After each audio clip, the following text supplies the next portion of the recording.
नमस्कार, मैं हूं संदीप चौधरी। आज सीधा सवाल में बात होगी चुनाव की और तनाव की। और दो राज्यों में जो विधानसभा चुनाव होने वाले हैं, बात आज वहां तक सीमित नहीं रहने वाली है। यहां तो बात आ गई है एक देश एक चुनाव की, यानी कि लोकसभा चुनाव और जो कुल मिलाकर 31 राज्यों और केंद्र शासित प्रदेशों में विधानसभा के जो चुनाव होते हैं, 28 हमारे राज्य हैं और 3 केंद्र शासित प्रदेश जम्मू कश्मीर, दिल्ली और पुडुचेरी ऐसे हैं, यहां पर विधानसभा के भी चुनाव होते हैं। इन सब को एक साथ करवा दिया जाए। अब यह जुमला है या यह नया दांव है, इसकी तह में, इसकी तफसील में मैं जाऊं उससे पहले आपको बता दूं कि आज कैबिनेट की एक बैठक हुई और मोदी सरकार ने, एनडीए 3.0 की सरकार ने मंजूरी दे दी है एक देश एक चुनाव, वन नेशन वन इलेक्शन को। यह प्रस्ताव दिया रामनाथ कोविंद कमेटी ने। पिछले साल सितंबर में यह बनी थी, 8 सदस्य थे कि भाई एक साथ सारे चुनाव करा लिए जाएं देश में। उन्होंने अपने प्रस्ताव दे दिए। 21,528 लोगों से रायशुमारी की, उसमें से 80% ने कहा कि एक देश एक चुनाव होने चाहिए। और अब खबर यह आ रही है कि आने वाले शीतकालीन सत्र में सरकार इस प्रस्ताव को सदन में पेश भी करेगी। इसमें कोई बाध्यता नहीं है, यह संविधान संशोधन बिल तो होगा, कॉन्स्टिट्यूशनल अमेंडमेंट बिल, वो भी मैं जानकारी आपको देने वाला हूं। यह किसी भी सदन में, लोकसभा या राज्यसभा, कहीं भी पेश किया जा सकता है। तो अब देश में एक साथ ही सारे चुनाव होंगे क्या? सरकार क्या कह रही है? सरकार कह रही है सबसे पहले भाई खर्चा कम हो जाएगा। खामखा एक निरंतरता जो बनी हुई है देश में, एक चुनाव निपटता नहीं कि दूसरे सर पर आकर खड़े हो जाते हैं। अभी लोकसभा चुनाव हुए नहीं, अब हरियाणा और जम्मू कश्मीर में हो रहे हैं, फिर अगले महीने या उससे अगले महीने महाराष्ट्र में और झारखंड में होंगे, फिर दिल्ली में चुनाव आ जाएंगे। तो यह पहिया घूमता ही रहता है और इससे बाधा भी पड़ती है विकास कार्यों में, क्योंकि आचार संहिता लागू हो जाती है और वो जिस राज्य में चुनाव हो रहे हैं वो उस पर तो लागू होती ही है। केंद्र सरकार भी उस राज्य को लेकर कोई फैसला नहीं ले सकती। अब कुछ राज्य तो ऐसे हैं जैसे उत्तर प्रदेश, 7-7 चरणों में विधानसभा चुनाव होते हैं, 2-2 महीने लग जाते हैं। 1 महीने उससे पहले की तैयारी, फिर सरकार बनाने का काम, 3-4 महीने सब कुछ ठप। तो एक साथ ही क्यों ना करा दिए जाएं, मतदान भी बढ़ेगा एक बार में। वरना लोगों से हर बार अब लोकसभा में वोट डालो, अब विधानसभा में वोट डालो, अब नगर निकाय में वोट डालो, अब पंचायत में वोट डालो। आज अश्विनी वैष्णव जो सूचना और प्रसारण मंत्री भी हैं, कैबिनेट की इस बैठक के बाद उन्होंने बताया कि दरअसल 2 फेज में, 2 चरणों में यह चुनाव होंगे। अगर यह प्रस्ताव कानून बन जाता है तो लोकसभा और विधानसभा के चुनाव एक साथ, और जो निकाय चुनाव हैं उनको एक साथ करा दिया जाए। अब आचार संहिता भी एक बार लागू होगी। तो ये कहने में, सुनने में बड़ा अच्छा लगता है भाई, एक बार मन बनाया जनता जनार्दन ने, आपने जिसको चुना उसको बिठा दिया तो काम करने दो। पर अब इसका दूसरा पक्ष भी है।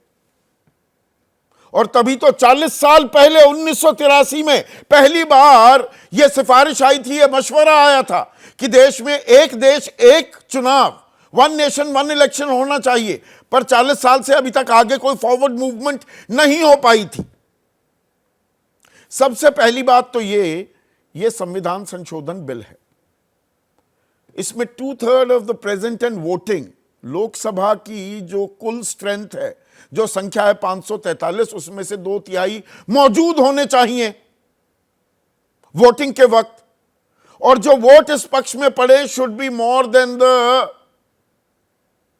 Half way mark of the Lok Sabha. 543 का आधा 272 को तो उसके पक्ष में वोट डालने ही डालने होंगे, 2/3 को वहां मौजूद भी रहना होगा। और सिलसिला यही नहीं थमता, उसके बाद 50% से ज्यादा राज्यों को भी रैटिफाई करना होगा, इस प्रस्ताव को मंजूरी देनी होगी। अब आज की तारीख में जो मौजूदा लोकसभा है 234 तो इंडिया खेमे के सांसद हैं, वो सभी वहां पर खड़े हो जाएं, यानी कि इस प्रस्ताव पर वोटिंग के दौरान वो संसद में मौजूद रहें, तो फिर तो आंकड़ा कैसे पार होगा, ये अपने आप में एक बड़ा सवाल हो जाता है। यही बात राज्यसभा पर भी लागू होती है। और राज्यों में आज की तारीख में 18 राज्यों में बीजेपी की सरकार है, लेकिन कल क्या होगा किसने जाना। अगर ये 16 से नीचे आ जाता है आंकड़ा, 31 कुल मिलाकर राज्य हैं, 3 में केंद्र शासित प्रदेशों को भी जोड़ रहा हूं जहां पर विधानसभा के चुनाव होते हैं, तो उनकी रायशुमारी भी की जाएगी। और बात यही नहीं थमती, कुल मिलाकर 5 संवैधानिक संशोधन करने होंगे अलग अलग अनुच्छेद में। अनुच्छेद 83, अनुच्छेद 85, अनुच्छेद 172, अनुच्छेद 174 और अनुच्छेद आर्टिकल 356, क्योंकि 5 साल होना चाहिए भाई लोकसभा का कार्यकाल, ये 83 कहता है अनुच्छेद। इसको डिसॉल्व करने का अधिकार सिर्फ राष्ट्रपति को है, ये 85 है अनुच्छेद। 172 5 साल की अवधि होती है विधानसभा की। अब 32 पार्टियां तो हां कह रही हैं कि भाई बिल्कुल ये होना चाहिए, ये देश हित में होगा फैसला। 15 जो विपक्षी खेमे के हैं वो कह रहे हैं कि नहीं, ये ध्यान डाइवर्ट किया जा रहा है, ये तो संघीय ढांचे पर प्रहार है, ये तो जो सबसे बड़ी जो नेशनल पार्टीज हैं, वो कांग्रेस हो चाहे बीजेपी हो, नेशनल पार्टीज को अनफेयर एडवांटेज मिलेगा। भाई राज्य के चुनाव भी हो रहे हैं और प्रधानमंत्री भी चुनना है, तो प्रधानमंत्री की रेस में क्षेत्रीय दल तो होते नहीं है, वो समाजवादी पार्टी हो, आरजेडी हो, तृणमूल कांग्रेस हो, वो वाईएसआर कांग्रेस हो, वो टीडीपी हो, वो शिवसेना उद्धव ठाकरे गुट हो या एकनाथ शिंदे गुट हो, एनसीपी शरद पवार गुट हो या अजित पवार गुट हो, एआईए, डीएमके, सीपीएम,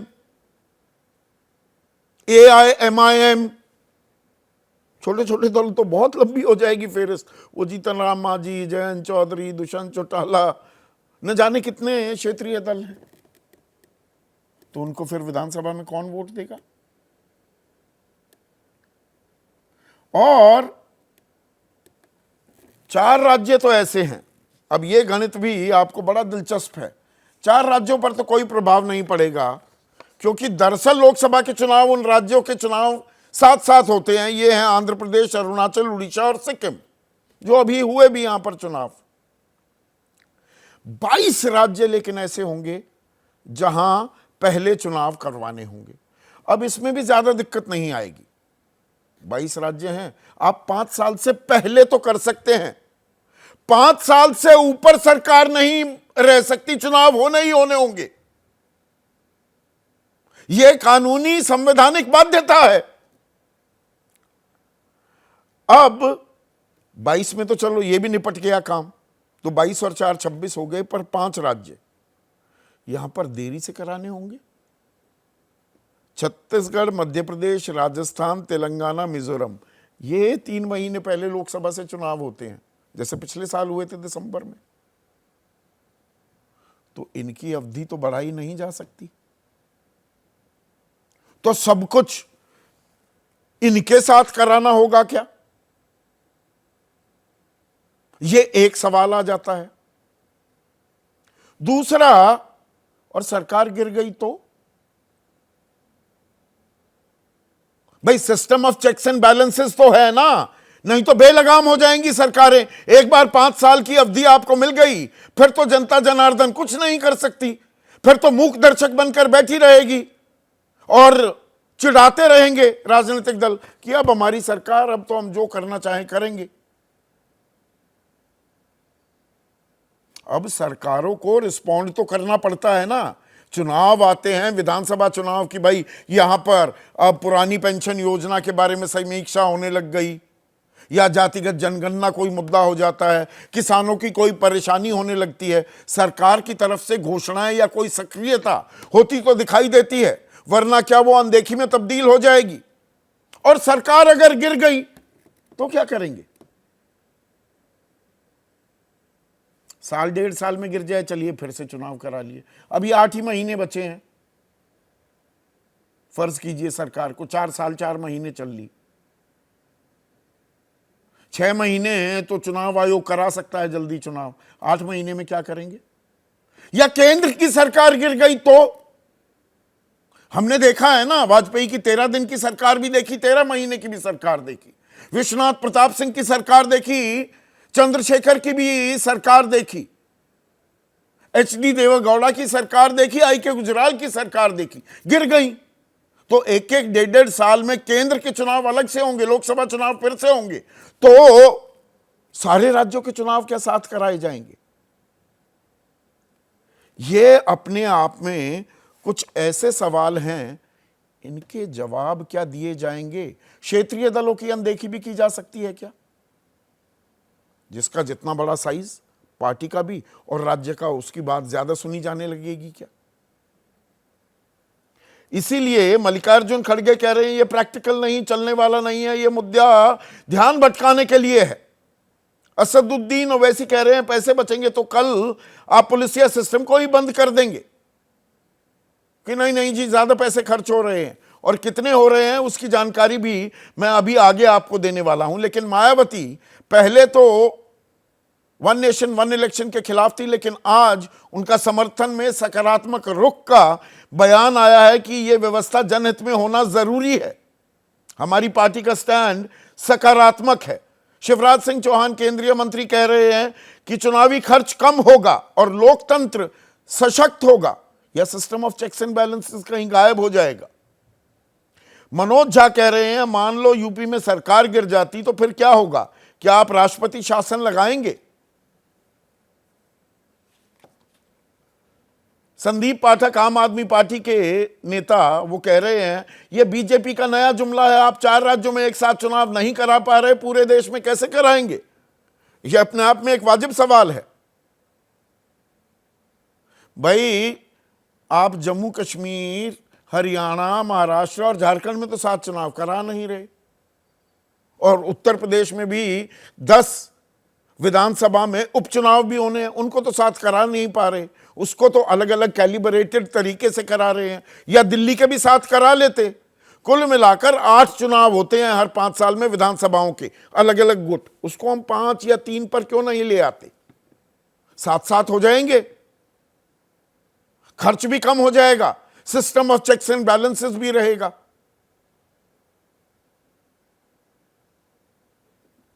या एक दूसरे को फंसाने की भी यहां पर कोशिश हो रही है। इसी पर आज मैं चर्चा करने वाला हूं। बहुत सारी डिटेलिंग है, वो मैंने अभी बाद के लिए छोड़ी हुई है। तो वन नेशन वन इलेक्शन, किस खेमे में टेंशन? पहली नजर में विपक्ष बैकफुट पर नजर आ रहा है, लेकिन क्या दरअसल सत्ता पक्ष को घबराहट होने लगी है 2024 के चुनावी नतीजों के बाद, और ये कोई बड़े राजनीतिक दांव के लिए तैयारी, जमीन तैयार तो नहीं की जा रही है? और एक देश एक चुनाव जुमला या बड़ा दांव, इस पर नूरा कुश्ती ही होती रहेगी। ये सदन में पेश भी होगा शीतकालीन सत्र में, इसे हम तय माने क्या, या ट्रायल बलून भी फ्लोट किया गया है। चर्चा में मेरे साथ एनडीए खेमे के 2 सबसे अहम घटक,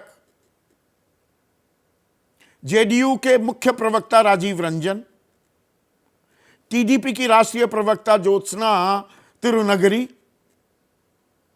कांग्रेस के राष्ट्रीय प्रवक्ता आलोक शर्मा, समाजवादी पार्टी के राष्ट्रीय प्रवक्ता सुनील साजन, इस देश में जो चुनावी प्रणाली है उसकी खामियों को लगातार उजागर करते हैं, नकेल कसते हैं। एसोसिएशन फॉर डेमोक्रेटिक रिफॉर्म्स के संस्थापक जगदीप छोकर और देश के सबसे बड़े चुनावी विश्लेषकों में से एक सी वोटर के सर्वे सर्वा यशवंत देशमुख भी इस चर्चा में जुड़ चुके हैं।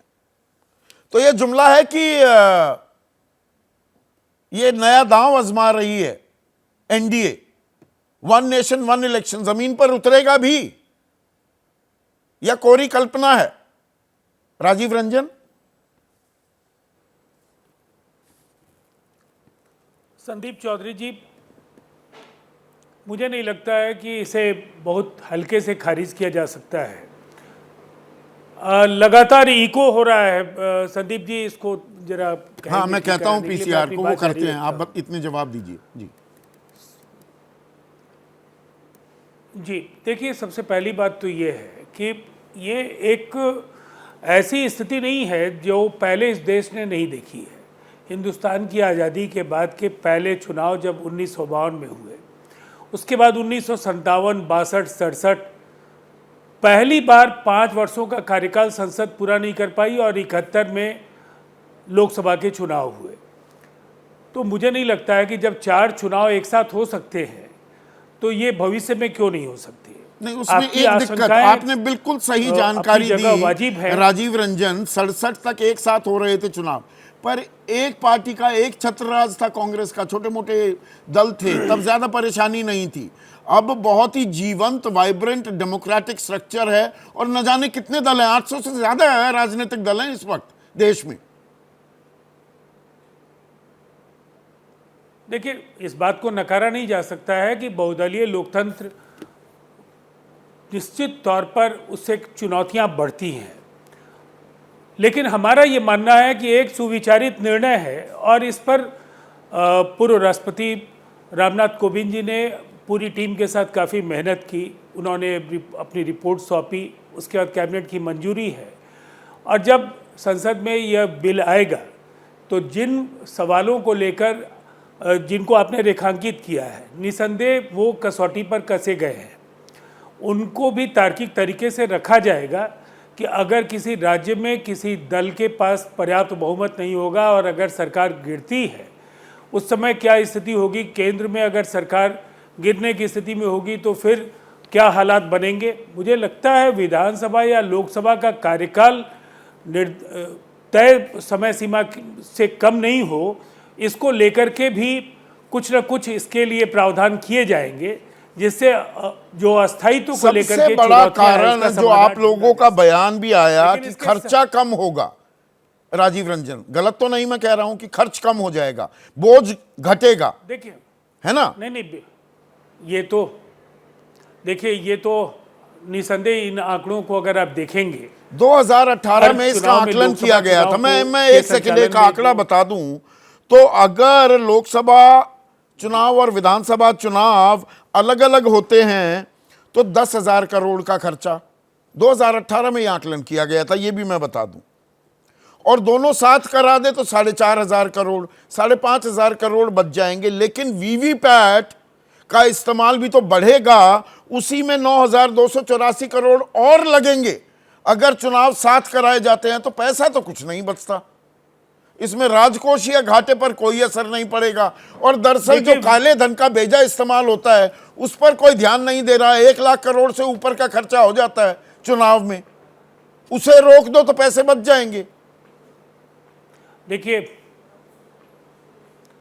आपके सवाल का जवाब मैं 2 हिस्से में दूंगा। आपने वीवीपैट को लेकर के जो बातें कही, चुनाव अगर अलग अलग भी होंगे तो वीवीपैट पर जो व्यय है वो आपको करना होगा। एक साथ कराएंगे तो निसंदेह जो विधानसभा और लोकसभा के व्यय को लेकर के एक अनुमानित आंकड़ा 1918 का आपने दिया है, ये आंकड़े भी 2029 को अगर हम मान लें कि एक साथ वन नेशन वन इलेक्शन के लिए वर्ष निर्धारित अगर है, तो निसंदेह ये आंकड़े 1.5 गुने से भी ज़्यादा होंगे। तो निसंदेह ये एक बड़ी राशि की बचत होगी। और जो नीतियों की निरंतरता को लेकर बार बार जो अस्थायित्व की वजह से कठिनाइयाँ आती है, योजनाओं के निर्बाध गति से चलाए जाने को लेकर के जो समस्याएं आती हैं, अगर किसी राज्य में चुनाव होते हैं तो निसंदेह आदर्श आचार संहिता के बाद निरंतरता, कोई ये शिलान्यास या चुनावों की उद्घाटन का कार्य नहीं होता। निरंतरता के चलते विकास के कार्य रुकते हैं। तो वो जो आम आदमी पार्टी सवाल पूछ रही है, 4 राज्यों में, 4 क्या 5, दिल्ली के भी जो फरवरी में चुनाव होने हैं उनको भी जोड़ देते, इन 5 राज्यों में जम्मू कश्मीर, हरियाणा, महाराष्ट्र, झारखंड और दिल्ली एक साथ चुनाव करा देते। ये अलग अलग चुनाव क्यों हो रहे हैं? या यहां पर अपना मतलब चित भी मेरी पट भी मेरी कि भाई अलग अलग चुनाव कराओ, हर चुनाव में पूरा जोर लगा पाएगा बीजेपी का केंद्रीय नेतृत्व, वहां पर यह भी सही और वैसे साथ कराना भी सही। संदीप चौधरी जी, हर सिक्के के 2 पहलू हैं और मैं समझता हूँ आप पार्टी ने सुविधा के हिसाब से जो सवाल उन्हें अच्छा लगा वो सवाल उन्होंने रख दिया है। देखिए, सवाल ये केवल 4 राज्य या 5 राज्यों के चुनाव एक साथ कराए जाने का सवाल नहीं है। इसके लिए आपके पास लंबा वक्त है, आपको पूरा एक ढांचागत जो बदलाव की पृष्ठभूमि तैयार करनी है। कई तरह के नीतिगत बदलाव होंगे और निसंदेह संविधान संशोधन से लेकर राज्यसभाओं की मंजूरी, ये विधानसभाओं के मंजूरी से लेकर तमाम तथ्यों पर आपने जो जानकारी दी है उसको दोबारा दोहराने के बजाय उसको अभी संवैधानिक जो बाध्यताएं हैं उस पर तो मैं आऊंगा, लेकिन मल्लिकार्जुन खड़गे कह रहे हैं कि ये प्रैक्टिकल नहीं है, चलने वाला नहीं है, मुद्दों से ध्यान भटकाया जा रहा है, या आपके खेमे में टेंशन आ गई? आलोक शर्मा, होने दीजिए, चुनाव तो हो रहे थे ना 67 तक, लोकसभा और विधानसभा के साथ साथ। संदीप भाई, 67 के बाद बहुत सारी परिस्थितियां बदली। 67 के बाद तो बहुत राज्यों में राष्ट्रपति शासन लगे, सरकारें गिरी, विधायकों की खरीद फरोख्त भी हुई, किसी की भी सरकारें रही हो, वो पूरा शेड्यूल बिगड़ गया। आज जो है वो केवल और केवल शगुफा है, इसके अलावा कुछ नहीं। और उसका सीधा मैं 5-6 सवाल केवल ले रहा हूँ। उसमें सबसे पहला सवाल तो ये है कि अगर ये बहुत अच्छा था तो 10 साल से सरकार ने क्यों नहीं किया? सबसे पहला सवाल। दूसरा, इसमें कॉन्स्टिट्यूशनल अमेंडमेंट जो है वो 5 कॉन्स्टिट्यूशनल अमेंडमेंट होंगे, एक नहीं, केवल एक कॉन्स्टिट्यूशनल अमेंडमेंट से काम नहीं चलेगा। राज्यों में सरकार किसकी है किसकी नहीं है और वो धर्म में बीच में प्रोजेक्ट रुक गया तो उसके लिए कौन जिम्मेदार होगा? तीसरा है, केंद्र में सरकार आज है किसी की, कल किसी की रहेगी नहीं रहेगी। क्या राज्यों में जब राष्ट्रपति शासन रहेगा तो उसमें वहां पर उसका अनुमोदन कौन करेगा? असेंबली तो होगी नहीं। 4 राज्यों में अभी आप एक साथ चुनाव नहीं करा पा रहे हैं। बिहार में अकेले में लोकसभा के 7 फेजेस में चुनाव कराएं, तो मुझे लगता है ये इम्प्रैक्टिकल है। और प्रैक्टिकल सॉल्यूशन ये था कि 4-4, 5-5 राज्यों को क्लब करके आप 2-3 साल में इसको एक पैटर्न पर ला सकते थे। हम समझते हैं कि पूरी तरह से अव्यवहारिक है, इम्प्रैक्टिकल है और मतलब क्लबिंग होनी चाहिए, इतने चुनाव नहीं होने चाहिए, हर तीसरे महीने कोई ना कोई चुनाव मुंह बाय खड़ा रहता है। देखिए, मैं समझता हूं अगर उसको क्लब अप करते और फेज्ड मैनर में कुछ करते तो विपक्ष भी साथ देता और विपक्ष का भी समर्थन मिलता। लेकिन जिस तरह से कमेटी बना के और इस तरह से जो थोपा जा रहा है कि हम ऐसा कर देंगे, ये केवल हेडलाइंस मैनेजमेंट घबराहट है कि बीजेपी सुपड़ा साफ कर देगी आपका। नहीं, देखिए कि ये सब जनता के अधीन है बातें। 400 पार वाले 240 पे भी आए। इसी सिस्टम में सारी ताकत लगाने के बाद तमाम जांच एजेंसियां और इलेक्शन कमीशन, मीडिया सबका सपोर्ट लेने के बाद भी 240 पर आए। तो ये जनता तय करेगी किसका सुपड़ा साफ होना है किसका नहीं होना। और अब ये कह रहे हैं कि नहीं, जनता में डर, जनता का डर खत्म हो जाएगा राजनीतिक दलों में। नहीं, सब आप इस बात से इत्तेफाक रखते हैं? अब आप भी तो क्लबिंग की बात कर रहे हैं। भाई डर ही रहना है फिर तो चुनाव लगातार होते ही रहने चाहिए, फिर तो ये 4 राज्यों में भी साथ नहीं, अलग अलग ही होने चाहिए। देखिए, डर और ये सब है, इस तरह की बातों पर ना कांग्रेस पार्टी विश्वास करती है। हम तो कह रहे हैं प्रैक्टिकल वे में अगर कोई सॉल्यूशन है कि खर्चा कम वास्तव में हो रहा है और उसके पॉलिटिकल फायदे भी हो रहे हैं तो उस पर प्रपोजल पर चर्चा होनी चाहिए। आज कैबिनेट ने एक प्रपोजल दिया, तमाम चैनल्स उस पर बात कर रहे हैं। आपने खर्चे का ब्यौरा अभी दिया संदीप भाई बड़े तरीके से कि खर्चे पर भी कोई असर नहीं हो रहा है। नहीं, खर्चा तो असल जो कैंडिडेट कितना खर्च करते हैं, पार्टियां कितना खर्च करती हैं, मैं काले धन के इस्तेमाल की बात कर रहा हूं। इलेक्टोरल बॉन्ड्स में भी हमने देखा वो और उल्टा पड़ गया। इलेक्टोरल बॉन्ड्स ने तो कुछ पार्टियों को, जो भी सत्ताधारी दल है, केंद्र में बीजेपी है, राज्यों में जहां जैसे एआईएडीएमके या डीएमके की सरकार या टीएमसी की, वहां उन्हें ज्यादा पैसा मिलता दिखा है। तो लेवल प्लेइंग फील्ड तो है ही नहीं। जो करना चाहिए उसकी तो हम अनदेखी कर रहे हैं, जहां पैसे का बेजा इस्तेमाल होता है, धन बल का चुनाव में। पैसे का, धन बल का चुनाव में बहुत जगह बहुत चीजों को कंट्रोल किया जा सकता है। आप केवल 10,000, 5,000, 20,000 करोड़ रुपए बचाकर आप सोचें कि हम 5 कॉन्स्टिट्यूशनल अमेंडमेंट लाएंगे जो इम्प्रैक्टिकल नजर आते हैं, तो मुझे आज की तारीख में तो यही लगता है कि बाकी सब चीजें बेकार हैं और केवल हेडलाइंस मैनेजमेंट। हेडलाइन मैनेजमेंट हो रही है। टाइमिंग को लेकर ज्योत्सना, जो कांग्रेस सवाल पूछ रही है, ये अभी क्यों? 10 साल से तो सरकार थी, और वो तो मोदी 1.0 और 2.0, 303, 282 वाली सरकारें, तब क्यों नहीं लेकर आए? अभी तो बल्कि दिक्कत आएगी संवैधानिक संशोधन में। संदीप जी नमस्कार, आपको और पैनलिस्ट को, सबको, प्रेक्षकों को भी। मुझे ये समझ में नहीं आया संदीप जी, इनकी आपत्ति क्या है? तब करेंगे, बोलेंगे कि नहीं नहीं आपके पास तो पूरी मेजॉरिटी है इसीलिए कर रहे हो, अब करेंगे, नहीं नहीं अब क्यों कर रहे हो, 10 साल पहले ही करना था। अब मुझे ये इतनी डिस्कशन में मुझे ये समझ में नहीं आया इनका basically what is the problem, मतलब आपत्ति क्या है इन लोगों की? अगर आपत्ति ये है कि कॉस्ट एफिशिएंसी नहीं है, जैसे एक कोट किया जा रहा है कि कॉस्ट एफिशिएंसी होगा, तो नहीं है, वो दिखा दो आप, प्रूव कर दो आप। और दूसरी बात, हम ये भी तो बोल रहे हैं, खाली कॉस्ट एफिशिएंसी की बात ही नहीं कर रहे संदीप जी, हम ये भी तो बोल रहे हैं कि पॉलिसी कंटिन्यूएशन रहेगा।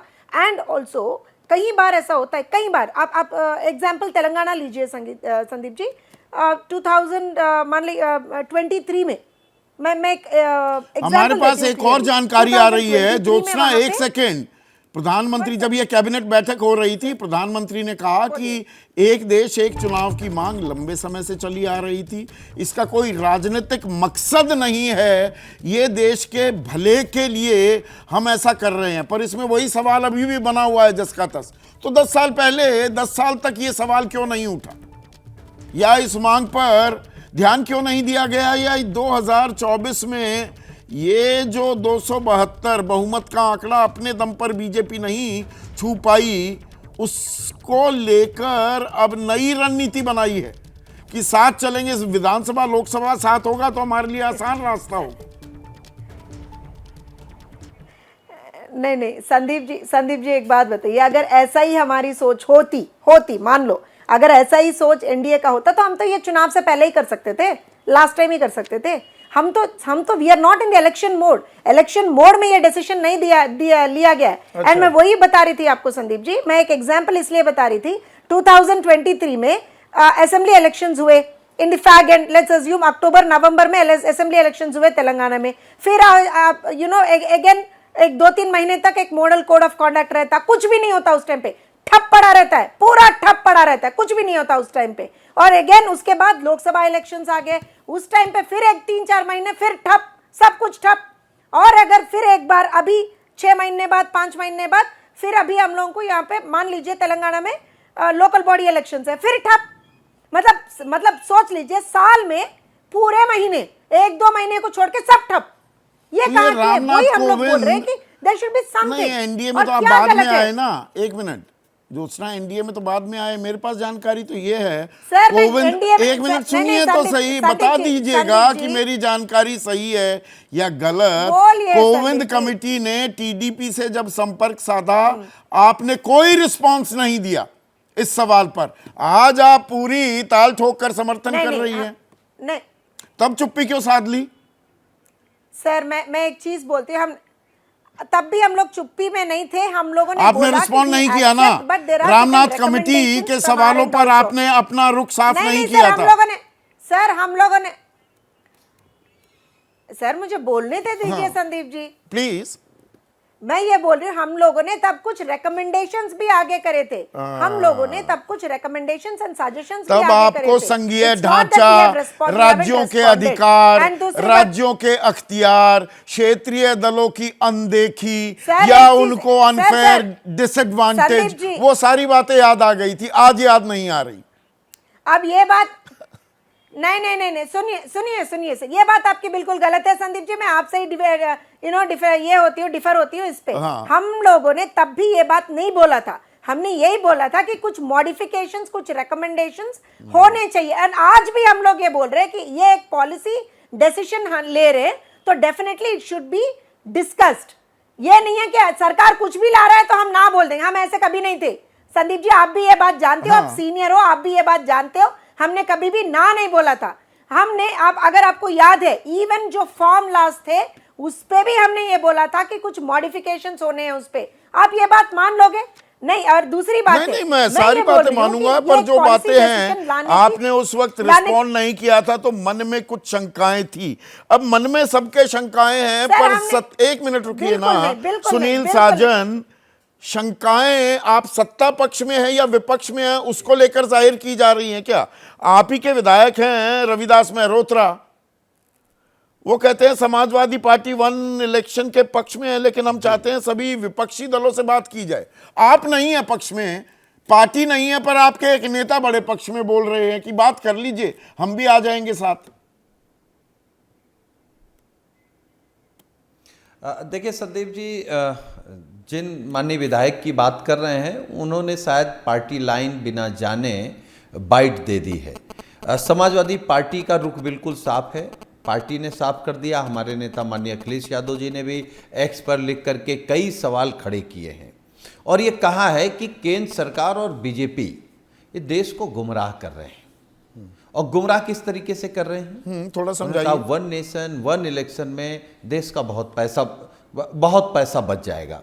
इसी तरीके की बातें नोटबंदी के समय की गई थी, या मैं ये कहूं कि नोटबंदी के समय इससे भी अच्छी अच्छी बातें की गई थी कि राष्ट्र सुधर जाएगा, भ्रष्टाचार खत्म हो जाएगा, आतंकवाद खत्म हो जाएगा। अब आप याद करिए, कृषि कानून के समय पूरी भारतीय जनता पार्टी, आरएसएस और इनके सहयोगी क्या कह रहे थे कि देश में किसानों की तकदीर बदल जाएगी। फिर जब 2 करोड़ रोजगार देने की बात आई, या आप छोड़ दीजिए, अभी एक बिल है महिला आरक्षण बिल, उस पर क्या हुआ, पूरा प्रोपोगंडा हुआ और वो अभी ठंडे बस्ते में है। ये दरअसल कमजोर, लचर और बेबस सरकार है। मोदी जी ये बात इसलिए कर रहे हैं कि कोई देश में ये ना महसूस करे कि हम जी रोज रोज चुनाव होने चाहिए।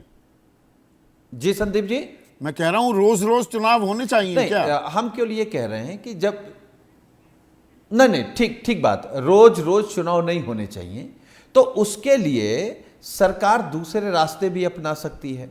एक साथ क्या सरकार ये दावा कर सकती है कि हमारे पास सरकारी मशीनें इतनी हैं या जो हमारे सरकारी कर्मचारी इतने हैं कि एक साथ सारे चुनाव करा पाने में सक्षम हैं? कि पता लगे उस समय सरकार कहे कि भाई हमारे पास संसाधन नहीं है, मशीन नहीं है, हम अपने लोगों को ठेके पर दे रहे हैं कि ये ठेके पर चुनाव कराएंगे। क्या ये संभव नहीं है?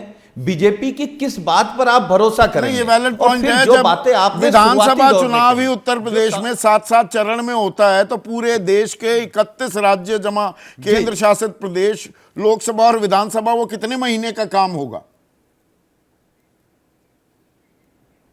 यही सवाल हमारा है। और फिर अगर हम कह रहे हैं दिल्ली में किसी की सरकार आ गई, मान लीजिए हमारी सरकार आ गई और दूसरे राज्य में बीजेपी सरकार बन गई, वो अल्पमत में बन गई, तो क्या पूरे 5 साल रुके रहेंगे? या हम कह रहे हैं बीजेपी की सरकार आ गई, उत्तर प्रदेश में हम आ गए या बिहार में कोई आ गया, झारखंड में मान लीजिए अल्पमत की सरकार आ गई, तो झारखंड में 5 साल कौन काम करेगा? यही तो सवाल है ना भाई। पर इसका तो चर्चा के जरिए कोई रास्ता निकाला जा सकता है कि कितनी बची अवधि है किसी भी विधानसभा की या लोकसभा की भी, तब दोबारा चुनाव कराए जाएं या उसी व्यवस्था को आगे बढ़ाया जाए। प्रोफेसर जगदीप छोकर, आप इसे किस तरह से देखते हैं? सवाल एक चुनावी निरंतरता, चुनाव कसौटी पर कसने परखने का भी एक जरिया होता है, पर रोज रोज अगर चुनाव होने लगे, आदर्श आचार संहिता लगे, तो विकास कार्यों में भी बाधा होती है। 1 नेशन 1 इलेक्शन को आप कैसे देखते हैं? देखिए, ये कोई मुद्दा मैं आपको 2 मिनट में नहीं बता सकता, थोड़ा सा मुझे टाइम देना पड़ेगा। पहली बात तो ये है कि सारी चर्चा अब ये हो रही है कि कैसे कराया जाए 1 नेशन 1 इलेक्शन। आज से 2 साल पहले 3 साल तक चर्चा हुई थी कि वन नेशन वन इलेक्शन होना चाहिए कि नहीं होना चाहिए। मैंने खुद 26 सेमिनार में भाषण दिए थे। एक तो मैंने पूना के पास या बॉम्बे के पास भाषण दिया था, जहाँ देशमुख भाई भी थे वहाँ। तो ये चर्चा 3 साल चली कि होना चाहिए कि नहीं होना चाहिए। फिर वो चर्चा ठंडी हो गई, कुछ और मुद्दे आ गए। अब ये नए सिरे से शुरू हो गया है। कोविंद साहब रिटायर्ड राष्ट्रपति को हमने ऐसी कमेटी में नहीं देखा, कर चलो वो छोड़ दो। अब आपने कहा कि रोज़ रोज़ चुनाव होने चाहिए कि नहीं। रोज़ रोज़ चुनाव होते कहाँ हैं? 31 स्टेट हैं, 1 लोकसभा है। पहली बात तो 1 लोकसभा है और 1 नेशन है, तो 1 नेशन का तो एक ही इलेक्शन होता है लोकसभा का। 31 स्टेट हैं, उनके 31 इलेक्शन होते हैं। हर 5 साल में टोटल 32 इलेक्शन होते हैं। तो 5 साल में दिन कितने होते हैं वो गिन लीजिए आप, 365 इंटू 5 और 32 गिन लीजिए। तो रोज रोज इलेक्शन कौन कह रहा है हो रहा है? पहली बात यह है। दूसरी बात, जितनी वजहें इसके लिए दी गई हैं वो सारी वजहें लॉजिकल नहीं हैं। पहली बात कि खर्चा कम होगा। हमारे देश में खर्चा करने के लिए तो पैसा है ही नहीं। दुनिया भर के काम हो रहे हैं, हजारों करोड़ खर्च हो रहे हैं, लेकिन चुनाव के लिए पैसा नहीं है। हमको सबसे सस्ता लोकतंत्र चाहिए तो ठीक है, फिर हमें चुनाव करवाने ही नहीं चाहिए। सरकारें तो चल रही हैं सब जगह। सबसे सस्ता लोकतंत्र चाहिए कि सबसे अच्छा लोकतंत्र चाहिए? इस चीज़ को सुन के मुझे इतना दुख होता है और इतनी शर्म आती है कि मैं आपको बता नहीं सकता कि हमारा देश चुनाव नहीं करा सकता, बाकी दुनिया भर के काम हो सकते हैं।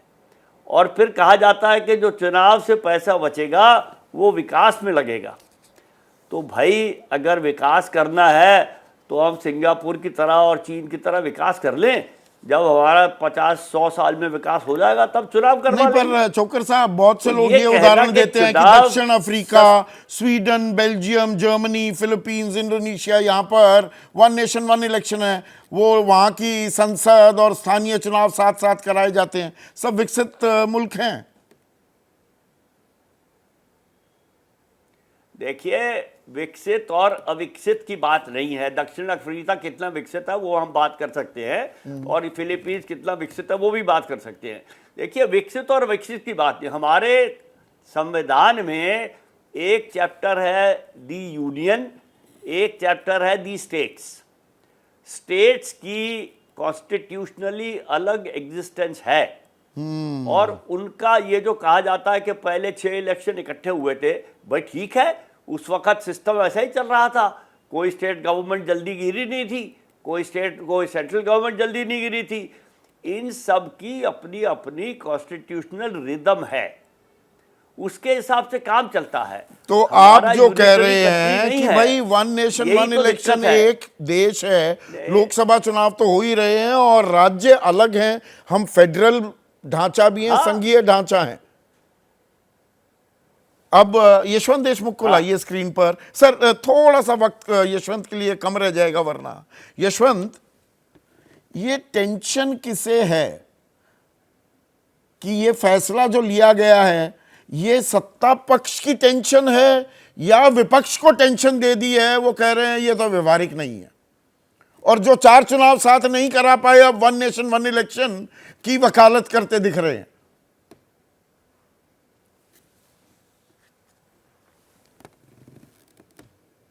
अनम्यूट कीजिए प्लीज। संदीप, आपको हो सकता है आवाज अभी आ रही हो। हाँ, अब आई। संदीप, मुझे लगता है कि समस्या इस फैसले या उस फैसले के क्या फैसला उस पे नहीं है, बल्कि समस्या किस तरीके से फैसला लिया जा रहा है उसके ऊपर है। मैं मानता हूं एक कमेटी बनाई गई, लेकिन शायद विपक्ष को फैसले से ज्यादा नीयत पे क्वेश्चन, सवालिया निशान है, जितना मैं समझ पाता हूं, और वो स्वाभाविक है, इसमें कोई बड़ी बात नहीं है। और बहुत अच्छा किया आपने जी को बुलाया क्योंकि मुझे अच्छे से याद, आज सवेरे से मैं याद कर रहा था जब से ये समाचार आया, जिस बॉम्बे के कॉन्फ्रेंस का उन्होंने जिक्र किया इस चीज को कि इसके ऊपर क्या बात या क्या दिक्कतें हो सकती हैं इन चीजों को समझने के लिए। और मुझे लगता है कि समस्या जो विपक्षी पार्टियां कह रही हैं वो ये कि उनको साथ में लेके चलें, उनके साथ में डिस्कशन करें, क्या इसमें प्रॉब्लम आ सकती है नहीं आ सकती है उसको देखें।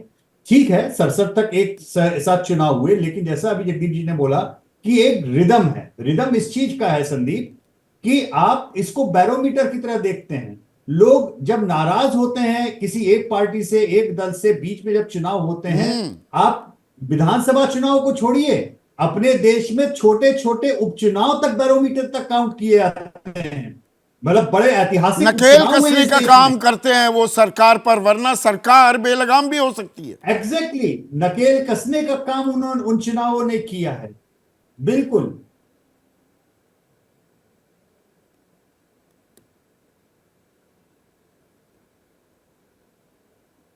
ये सवाल संदीप मुझसे हाँ, मैं बीच में नहीं, मैं सिर्फ एक कमेंट कर रहा था, आप अपनी बात जारी रखिए। हाँ, तो ये बेसिकली जगदीप चौकर जी ने बिल्कुल वाजिब बात कही कि एक रिदम है, उसमें लोगों का गुस्सा, कमी, सब चीजें आती हैं। तो या तो ये 1 नेशन 2 इलेक्शन की तरह होता है जैसे अमेरिका में है कि 2-2 साल का एक उनका रिदम है कि एक बार राष्ट्रपति का चुनाव होता है और एक बार पूरा उस तरीके से होता है। तो चाहे बीच में और नहीं, एक चीज मैं छोटा सा कमेंट आपसे चाहूंगा, एक चीज आपके समझ में आती है, जब संख्या बल बीजेपी एनडीए के पक्ष में था, 303 थे भाई आपके पास सांसद पिछली लोकसभा में, तब आप 1 नेशन 1 इलेक्शन नहीं लेकर आए। अभी तो संख्या ही नहीं है, संवैधानिक संशोधन बिल को पास कराने के नंबर्स तो है ही नहीं आपके पास फिलहाल। बिल्कुल नहीं है। और मुझे लगता है कि अगर सरकार ये नंबर पास कराने में कामयाब हो जाती है तो ये एक तरीके से सरकार का तरीका होगा असर्ट करने का कि देखिए, अगर आपके दिमाग में कोई डाउट है कि हमारे पास में नंबर नहीं है तो दिमाग से निकाल दीजिए, हमारे पास में नंबर है, हमने तो संविधान। ये अपने आप में एक नूरा कुश्ती भी है, पोस्चरिंग भी है, ये ट्रायल बलून फ्लोट किया गया है, या दरअसल ये दांव हकीकत में भी तब्दील हो सकता है।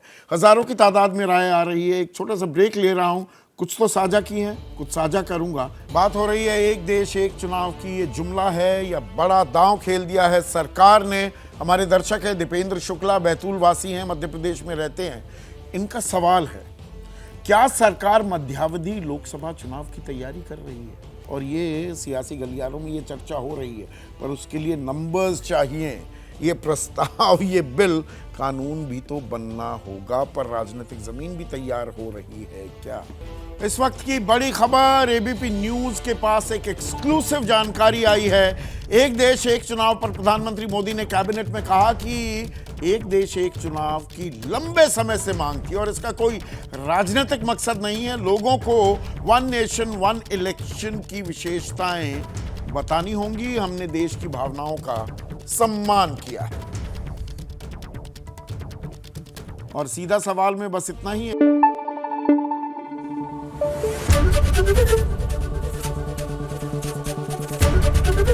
एबीपी न्यूज आपको रखे आगे।